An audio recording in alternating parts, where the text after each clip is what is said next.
Nakabantay ang MMDA sa lahat ng mga kalsadang palabas ng Metro Manila para matiyak na walang sagabal sa biyahe ng mga uuwi ng probinsya. Halos lahat din na gasolinahan sa SLEX may motorist assistance centers na pwedeng tumulong sa mga maaberyang sasakyan. At live mula sa South Luzon Expressway, may report si Darlene Kai. Darlene.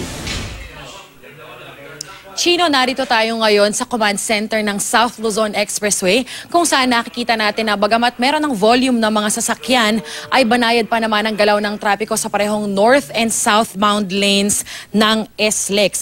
Pero nakikita rin natin na nagkakaroon na o meron ng pila sa Calamba Toll Plaza, ang isa sa mga binabantayang choke points dito sa SLEX at umabot na nga ito sa bahagi ng San Pedro, Laguna. Pero pagkalagpas naman daw sa Calamba Toll Plaza ay tuloy-tuloy na ulit ang galaw ng mga sasakyan. Kani-kanina lang, mabigat na daloy ng trapiko ang ating naranasan galing EDSA bago makapasok sa SLEX.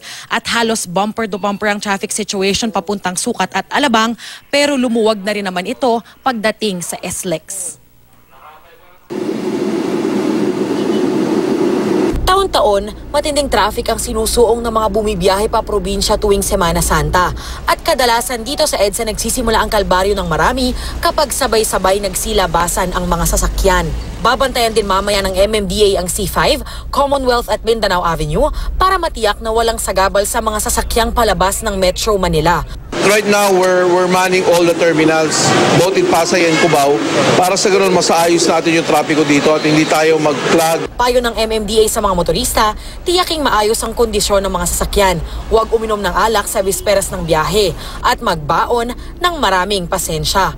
Ang mga maagang umalis ng Metro Manila kanina, hindi pa raw gaanong na traffic. Hindi pa naman. Siguro mga hapon, yan, meron na yan hanggang gabi.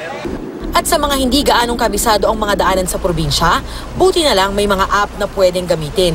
Check kami ng Waze para manavigate kung saan pwedeng dumaan na mas maayos. Gaya ng mga nakaraang taon, halos lahat ng mga gasolinahan sa SLEX may mga motorist assistance centers na handang tumulong sa mga tumitirik, sasakyan man yan o tao. Pwede ring humingi ng tulong sa SMC Tollways emergency numbers at makakuha ng traffic updates sa kanilang Twitter account o Southern Tollways app.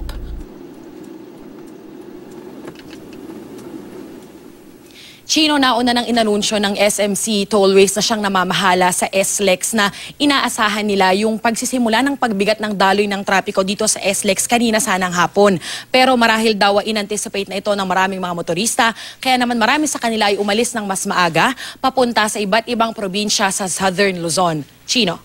Darlene, ano-ano daw yung mga problemang madalas na naiengkwentro ng mga nagbabantay dyan sa SLEX at paano ba nila ito tinutugunan sa kasakali? Chino, ayon sa mga nagbabantay dito sa SLEX, ilan sa mga karaniwang problema na na-encounter nila sa kanilang pagbabantay ay yung mga sasakyan na nag-overheat, mga nasisiraan ng gulong, at yung mga nagbababad sa overtaking lane. Kaya naman inaasahan o pinapaalalahanan nila yung mga motorista na dadaan dito sa SLEX ngayong Semana Santa na sundin yung mga batas trapiko at siguraduhin na i-check yung kanilang sasakyan bago sila umalis. Pinaalalahanan din nila yung publiko na merong mga hotlines ang SLEX na pwede nilang tawagan kung sakali na mangailangan sila ng tulong. At pagdating naman sa pagmamanage ng traffic situation dito sa SLEX ay nagpakalat na sila ng mga ambulant tellers at meron na ring mga toll collection points sa mga gasolinahan na pwede nilang puntahan para mas madali ang kanilang biyahe. Chino. Darlene, nabanggit mo kanina na on your way dyan sa SLEX ay dumaan ka ng EDSA. May napansin ka ba na mga nagbabantay na MMDA dahil sinabi mo kanina medyo mabigat ang traffic? At ano-ano yung mga nakikita mong posibleng problema sa EDSA kung kaya't patuloy na nagiging masakip ngayon?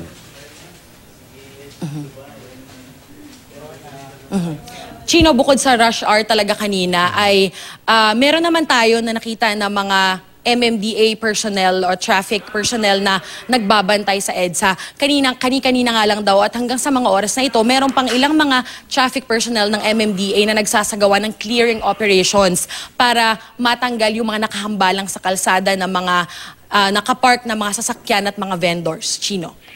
Maraming salamat, Darlene Kai.